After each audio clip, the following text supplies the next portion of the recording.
Good evening, everyone, and welcome to my first ever commentary Speedpaint. Makes a change from the usual ones where I just add some music. I'm especially eager to do this because this is my entry for the Planet Dolan's Dolan Kart art contest, where you have to design a dark and spooky themed skin design for any one of 5 characters from the Planet Dolan YouTube channel. And in mine, I've chosen to depict Zaraganba, Dolan's mysterious brother, as the famed Aussie outlaw Ned Kelly. The reason behind my choice was because, truth be told, I went through a lot of different ideas for a few different characters. But keeping abreast of the competition, I decided I had to go for a more obscure choice because it seems that Gooby, Melissa and Pringle were the most popular choices to make a skin design out of. But there weren't as many for Zaraganba, so I thought I might choose him because it just might lead me to more opportunities. And out of all the ideas I jotted down for him, I went for Ned Kelly. It's funny because as I was going through all these different ideas for him, at first I thought maybe I should do something Australian based since Zaraganba is Australian. Then I thought, no, better not, because that might seem way too stereotypical. That is until I remembered that in the DolanKart game, instead of a vehicle, he drives a purple Cassowary. So I thought, yeah, I think I'll be alright. My specific reason behind choosing Ned Kelly was because since this is a racing game, I immediately thought of, I want to do something based along the road. So then I started to think of, are there any famous Australian highwaymen or outlaws? I thought, hang on, isn't Ned Kelly Australian? So I decided to do some research on him. And surely enough, he's a genuinely fascinating guy. He was sort of like an Aussie Robin Hood back in his day. And Ned Kelly, of course, being famous for creating this massive suit of armour that he made himself. This isn't actually my first time entering a Planet Dolan art contest. Last year they held a comic competition where you had to draw a 1-page comic depicting the Planet Dolan crew. I submitted my entry and I actually got an honourable mention. She's just incredible. Golden eyes and all purple. Real fiery. You'll know her when you see her. I must say it was an absolute joy to make, and even better to get an honourable mention and seeing the Planet Dolan crew voice it. And it was so nice seeing comments from people wishing they could have voted for me. So with that in mind, let's get started with this piece.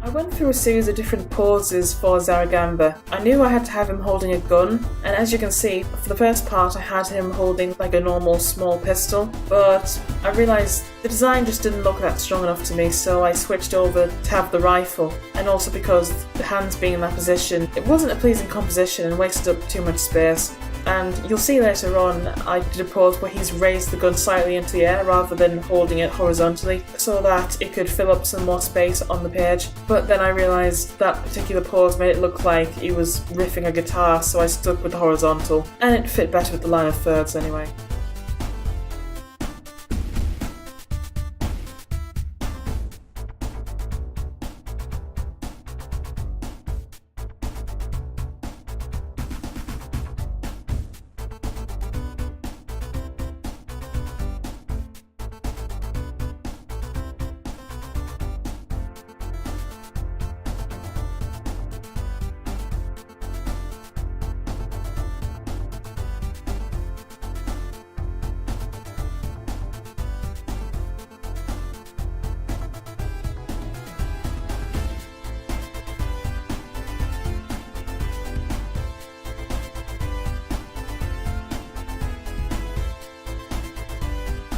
As you can see, I'm doing these very rough inks digitally on the computer just to get a feel of the shape and the pose. But after I'd gotten so far with it, I coloured the lines in very light blue and then printed them off so I could go over them again traditionally with a mechanical pencil, add in more detail a lot more easily, especially with the Cassowary, because, I don't know, it's like, even though I do a lot of digital art, I don't give up on traditional stuff altogether. Like, a lot of my pictures are drawn traditionally first, then scanned into the computer to fix up a few errors and clean things up, because both skills are kind of needed. Well, not kind of, they're really needed.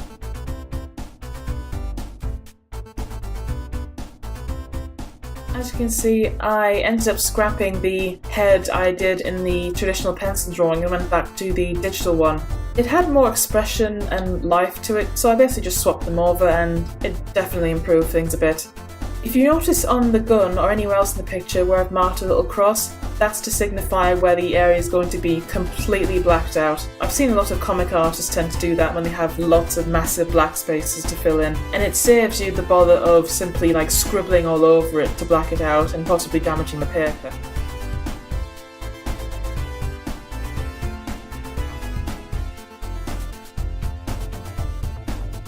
Because I was working with a deadline for the competition date, I had to cut a few corners in order to hurry things along. So I'm ashamed to admit, but I did trace the gun. I did try a couple times to reference it and draw it myself, but it sadly would have taken far too much time for me to get it right, and so I had to just go over an existing picture of Ned Kelly's rifle myself.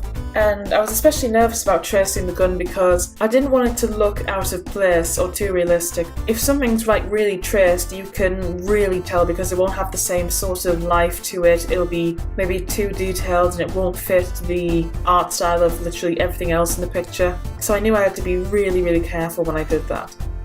I mean, even though I'm going to say later on that at its core this is a bit of concept art, not a masterpiece, so it doesn't matter if it's not looking that fantastic or detailed or turns out to be one of the best pictures I've ever done. Since it's concept art, it serves a purpose to convey a character, its design, and do it as simply as possible in order to get the point across. I had to keep this in mind a lot when dealing with the layout, the colours, the line art, just a lot of things about this picture.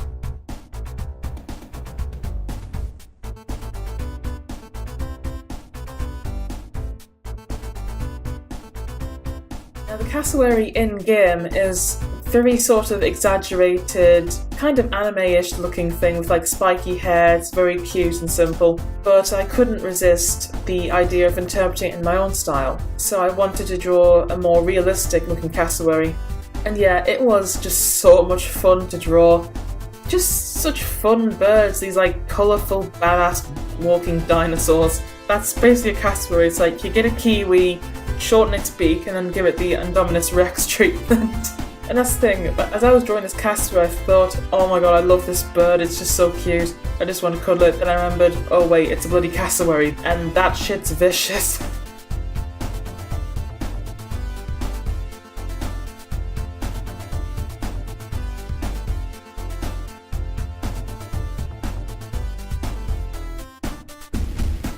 Now you'll notice that even though I drew Zaraganba basically as he normally shows with no clothes, I'm drawing the clothes in now. That's something I think a lot of people might mistake, some amateur artists might make, is that when they're going to draw a person, they'll just draw the figure with the clothes on straight away. But the correct way to do it is to draw like the naked form first, like not overly detailed, just make sure you get the basic anatomy completely right, so that when the clothes are finally added, it looks right, like everything fits into place, the form's correct.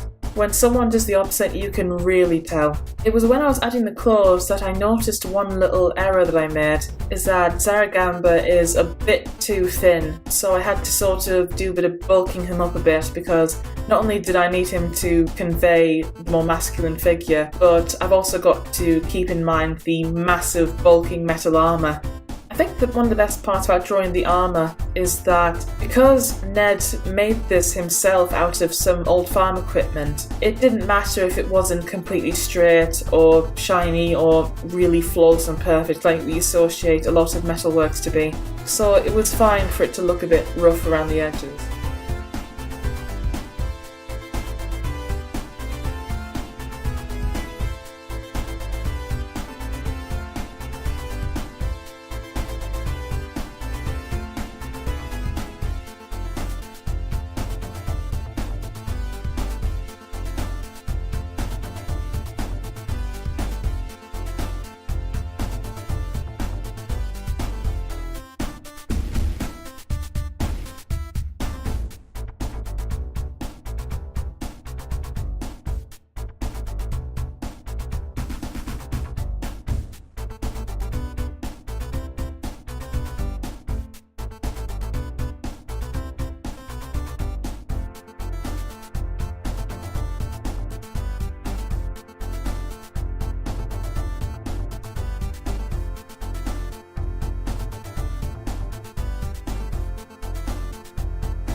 Ned Kelly's helmet, this is another thing where I've sort of cut corners for the sake of time. I took this little concept sketch I did in my sketchbook along with all the other pictures I did, scrap designs for other Planet Dolan characters. I went over this sketch of the helmet in order to get it just right since I couldn't recreate it again perfectly. Then once I had it drawn digitally, it was a matter of just reshaping it in order to fit the form. You'll notice though that I don't put the helmet over the drawing straight away. I go straight to the inks of having the picture over to the side and just basically filling in all the details of Zaraganba's face before I put the helmet on at the last minute once I've coloured it. And I know you must be wondering, like, why go to all the effort of adding the details to the face and blocking it out when you're just going to cover it with the helmet anyway? Surely you've just sort of wasted time there. And I can understand that, but drawing the face out first allowed me to really get the position right, make sure I had the right expression so it showed and looked more authentic as it came through the slits of the helmet. I'll admit, because of the more cartoonish figure, the gap where the eyes are is a lot bigger than it probably was with Ned Kelly's actual helmet because they've just been like small slits.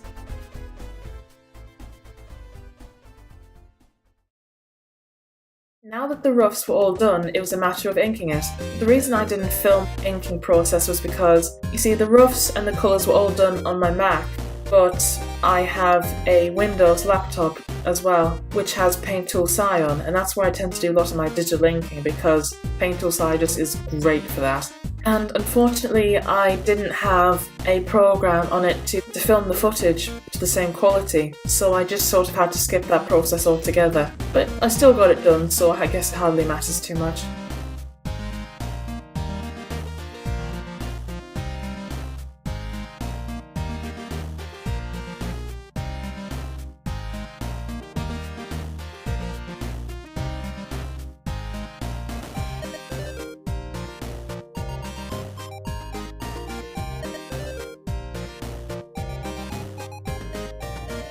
If you're wondering what those little balls are in Zaraganba's coat pocket and what Cassowary is holding in its beak, those are little tinfoil balls or aluminium balls depending where you come from. They are collectibles in the game known as shinies, worth more than gold.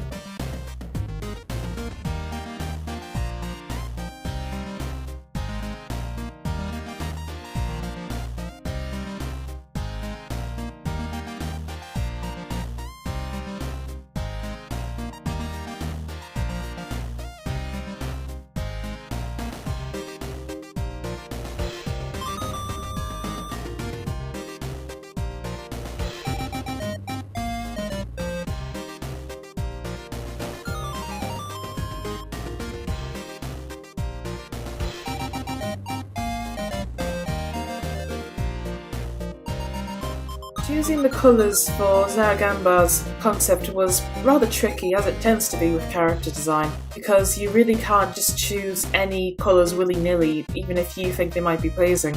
It's all about trying to balance what's appealing along with what fits the character, what's going to work well against the background and environment they interact with, choosing colours that are complementary, not being too highly saturated, not being too desaturated. I went back and forth with a lot of different things. I especially had a lot of fiddling about with his coat in order to choose the right colour for that.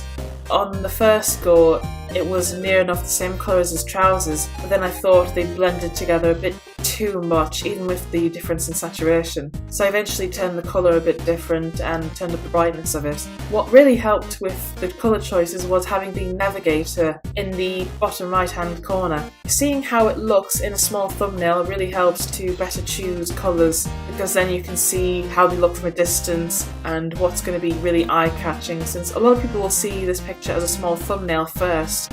The best example I can think of to show what I mean is compare the cartoon, the real Ghostbusters, to the movie it was based on.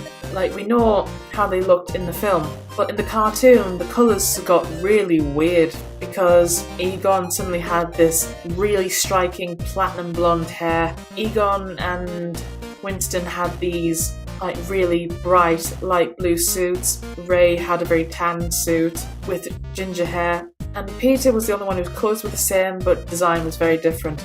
That was done to better differentiate them, so even from a distance you can always tell who's who. And that's the same basic idea here. You still have to keep these things in mind when choosing the right colours. What also helped was making sure to have different colours that complement each other. For instance, the Cassowary's eye is yellow, which complements the purple of the rest of the design quite perfectly since they are opposite each other on the colour spectrum. And at first, I suppose we could call it a horn on the top of its head. Yeah, the horn was more on the purplish side as well. After looking at it for too long, I realised it just blended together a bit too well. It didn't really outline the design of the bird itself too well. So I added a bit more of the brownish colour to the horn, which helped it stand out a bit more. The brownish element helps sort of mix it with the yellow of the eyes. So it's technically two colours since I'm going off of purple and yellow, but the different shades help to create more variety and yet still keep it pleasing to the eye and consistent. Choosing the right colour for the coat was a bit of a pain, because I just go from the brown to reddish to a green. I even tried out blue at one point, and yeah, that one did really stand out. It was eye-catching, but I scrapped that idea because it just did not suit him. We associate blue with his brother Dolan a lot more, rather than Zaraganba. You'll notice a couple times the screen goes black and white. That's because I add a colour filter over the top of the layers, and this helps me to make sure I get the right shading. I suggest you do this anytime you do a picture because a picture might look pleasing to you, but as soon as you turn it black and white it might not look as good because some colours will blend in with each other because they're the exact same shade even though they're different colour. Some bits could stand out when they're not supposed to. It's all about creating the right sort of value and contrast before you add the colours. One great bit of advice I've often heard is that you really need to master colouring stuff with black and white and grayscale before you actually move on to the real colours, because using black and white will help you to better understand shading, colours, contrast, value, everything that you need to know when colouring a piece and making it really pleasing to the eye, even if these aren't things you usually take into account when you look at it to a picture.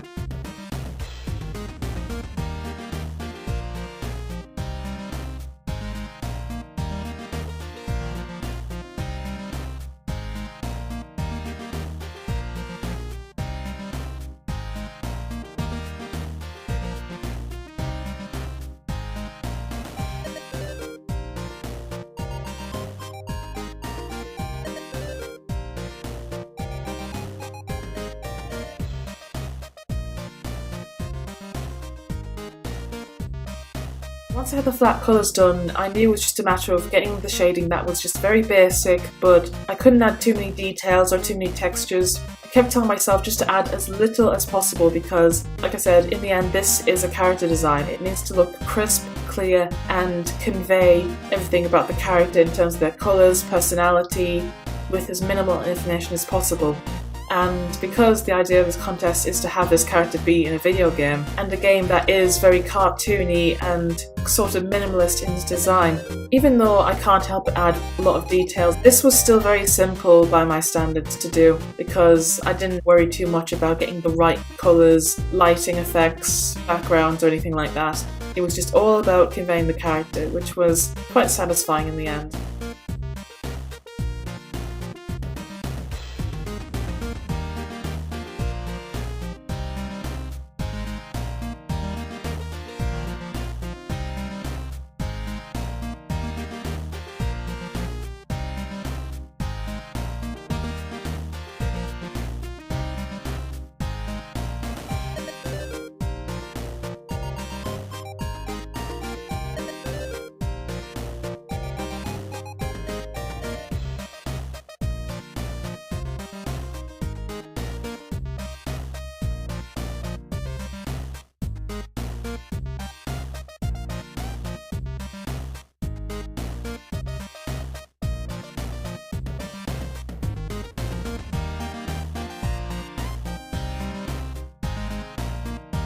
I did overlay a few textures in there, mixing both photographs of real life textures like leather and metal, along with just experimenting with some different brushes to convey the texture, like the Cassowary's fur, their rough skin, the dirt on Zaraganba's coat, just enough to make a massive difference in the picture.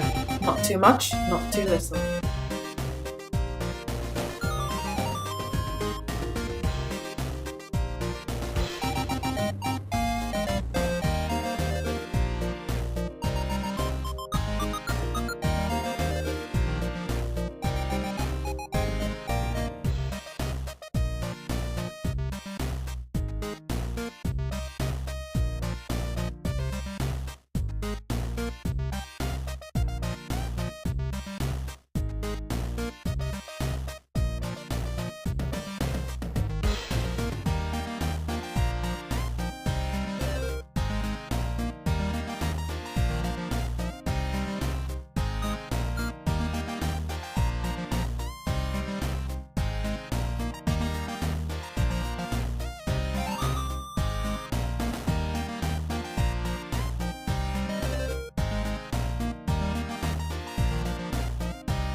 Right, so before I show you all the finished piece, I've just found out I'm one of the runner-ups! Sorry if I sound so excitable, but I am really excited. I mean, oh my god, this is fantastic! I'm so grateful that they liked it so much. Especially since being on honourable mention, I'm alongside just all these fantastic designs. I mean, look at all these!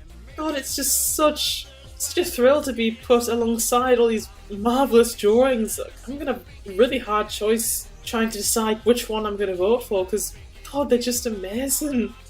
If you want to vote for me, then you can. I'll leave links in the description below for how you can vote, and I will link the announcement video for you to have another look at. You can find the finished piece on my Twitter, my Facebook, my DeviantArt, and my Tumblr. So if you need a closer look before you make up your mind, then by all means help yourself. Either way, this was a lot of fun, and I'm so happy I got to take part in it. I really hope some of you will vote for me. I would just be so grateful. Good luck to everyone in the competition, and no other way I can end this other than, as Dolan says, have a good one.